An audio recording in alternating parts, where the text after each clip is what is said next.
خانہ کعبہ کعبہ یا بیت اللہ مسجد حرام کے وسط میں واقع ایک عمارت ہے جو مسلمانوں کا قبلہ ہے، جس کی طرف رخ کر کے وہ عبادت کیا کرتے تھے۔ یہ دین اسلام کا مقدس ترین مقام ہے۔ صاحب حیثیت میں مسلمانوں پر زندگی میں ایک مرتبہ بیت اللہ کا حج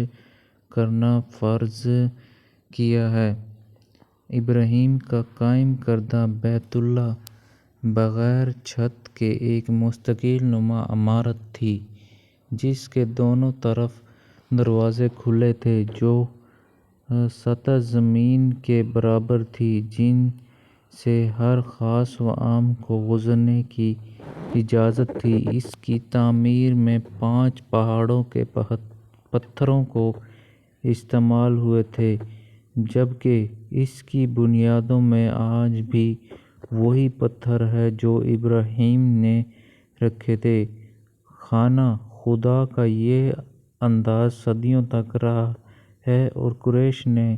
604 ہجری میں اپنے مالی مفاد کے تحفظ کے لیے اس میں تبدیلی کر دی تھی، کیونکہ زائرین جو نظر نیاز اندر رکھتے تھے وہ چوری ہو جاتی تھی۔ امام مسلم رحمہ اللہ تعالیٰ نے عائشہ رضی اللہ تعالیٰ عنہ سے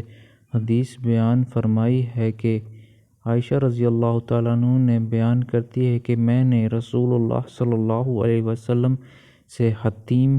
کے بارے میں سوال کیا کہ یہ بیت اللہ کا ہی حصہ ہے، تو نبی کریم صلی اللہ علیہ وآلہ وسلم نے جواب دیا، جی ہاں۔ عائشہ رضی اللہ تعالیٰ عنہ بیان کرتی ہے کہ میں نے پوچھا کہ اسے پھر بیت اللہ میں داخل کیوں نہیں کیا گیا، تو نبی کریم صلی اللہ علیہ وسلم کا جواب تھا، تیری قوم کے پاس خرچے کے لیے رقم کم پڑ گئی تھی۔ میں نے کہا، بیت اللہ کا دروازہ اونچا کیوں رکھا؟ نبی کریم صلی اللہ علیہ وسلم نے جواب دیا،